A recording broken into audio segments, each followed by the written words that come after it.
चमकती चांदी की, क्योंकि घरेलू बाजार में चांदी के भाव रिकॉर्ड ऊंचाई पर है। एमसीएक्स पर चांदी का भाव 1,15,000 की रिकॉर्ड ऊंचाई को पार कर चुका है। तो चांदी क्यों चमक रही है, तेजी की बड़ी वजह क्या है, बातचीत करते हैं जी बिजनेस के कमोडिटी एडिटर मृत्युंजय कुमार झा से। मृत्युंजय, चांदी की फर्राटा दौड़ क्या वजह है? देखिए, बिल्कुल और बेतहाशा तेजी आई है चांदी की कीमतों में। सबसे पहले आप ये समझिए कि चांदी में हुआ क्या है। हुआ ये है कि घरेलू वायदा बाजार यानी एमसीएक्स पर 1 किलो चांदी का भाव 1,15,000 रुपये के पार चला गया है। जोरदार तेजी है और ग्लोबल मार्केट में 13 साल की ऊंचाई पर है भाव, $40 के बेहद करीब है। अब आप देखिए कि अप्रैल से अब तक मतलब महज 3 महीने में चांदी के दाम करीब 34-35% बढ़ गए हैं। मतलब आप सोचिए कि 3 महीने में 35% के आसपास का रिटर्न, कितनी बड़ी तेजी है चांदी की कीमतों में। और ग्लोबल मार्केट में हालांकि ऑल टाइम हाई से करीब $10 नीचे है भाव, लेकिन 13 साल की ऊंचाई पर है। ये तो बात हो गई भाव की। आज करीब 2,000 रुपये चांदी के दाम बढ़े हैं। लेकिन सवाल ये है कि चांदी में अचानक इतनी बड़ी तेजी का माहौल कैसे बन गया है। इसके पीछे कुछ अहम वजह हैं। पहली वजह यह है कि ग्लोबल और डोमेस्टिक जो स्पॉट की डिमांड है वो काफ़ी अच्छी है, उसका इम्पैक्ट हम मार्केट पर देख रहे हैं। डॉलर कमज़ोर हुआ, इससे ग्लोबल मार्केट में प्राइस को सपोर्ट मिला, उसका इम्पैक्ट हमने इंडियन मार्केट पर देखा। चांदी की इंडस्ट्रियल डिमांड काफ़ी अच्छी है और आगे भी काफ़ी अच्छी रहने की उम्मीद है, उसका इम्पैक्ट भी हम मार्केट पर साफ तौर पर देख रहे हैं। सोलर पावर में चांदी की डिमांड बहुत अच्छी है।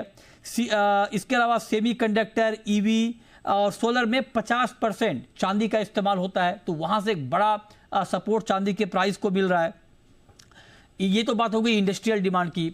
दूसरी वजह है इन्वेस्टमेंट डिमांड, और वहाँ पर भी निवेश मांग में भी बहुत बड़ा इजाफा हमने देखा है, क्योंकि डिमांड सप्लाई का मिसमैच है। सप्लाई कम है, डिमांड ज़्यादा है, और इसीलिए जो इन्वेस्टमेंट की डिमांड है चांदी की वो भी बहुत तेज़ी से बढ़ रही है। इसका अंदाज़ा आप इस बात से लगाइए कि सिल्वर ईटीएफ में निवेश 1.13 बिलियन ऑन्स तक पहुंच चुका है। ये सिल्वर इंस्टीट्यूट की रिपोर्ट है।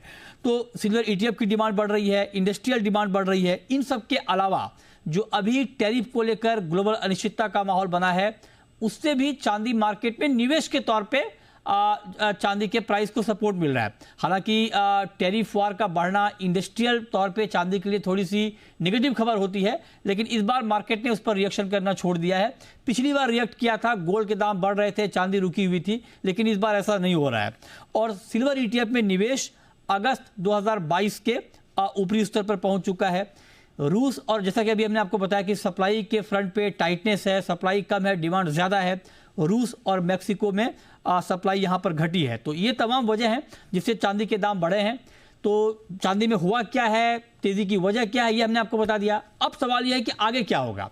अब देखिए, हमने तमाम जो जानकारों से बात की है उनका ये मानना है कि चांदी के जो फंडामेंटल हैं वो मजबूत हैं। मतलब डिमांड ज़्यादा है, सप्लाई कम है, इन्वेस्टमेंट डिमांड अच्छी है, तो इससे आगे भी आपको चांदी में अच्छी तेज़ी दिख सकती है। ये बात सभी लोग कह रहे हैं। लेकिन चूंकि चांदी का मार्केट बहुत वोलेटाइल होता है, हमने कई बार देखा कि चांदी जब बहुत तेज़ी के साथ ट्रेड करती है, उसके बाद जब दाम गिरते हैं तो बहुत लंबा वक्त लगता है उसी भाव को फिर से टच करने में।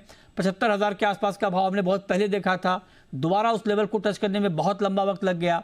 $50 के आसपास का ऑल टाइम हाई है ग्लोबल मार्केट में, सालों बीत गए हैं, अभी तक उस लेवल पे मार्केट पहुंचा नहीं है। तो अच्छे और मजबूत फंडामेंटल के बावजूद आपको अलर्ट इसलिए रहना चाहिए कि चांदी का मार्केट कभी भी करेक्शन भी आपको दिखा सकता है। तो अब देखिए, दो राय हैं। जिन लोगों ने 50,000 60,000 के आसपास चांदी में बाइंग की थी इन्वेस्टमेंट के लिए, उनके लिए प्रॉफिट बुकिंग का एक अच्छा मौका है। पार्शियल प्रॉफिट बुक कर लें, आप थोड़ा बहुत कर लें, थोड़ा रखे रहें। लेकिन अगर आप नया निवेश करना चाहते हैं तो आपके लिए एसआईपी के तौर पर इन्वेस्टमेंट करना ठीक रहेगा। जी, बहुत धन्यवाद करेंगे आपका मृत्युंजय, बातचीत करने के लिए कि चांदी में क्या चल रहा है और आगे क्या ट्रेंड कहता है।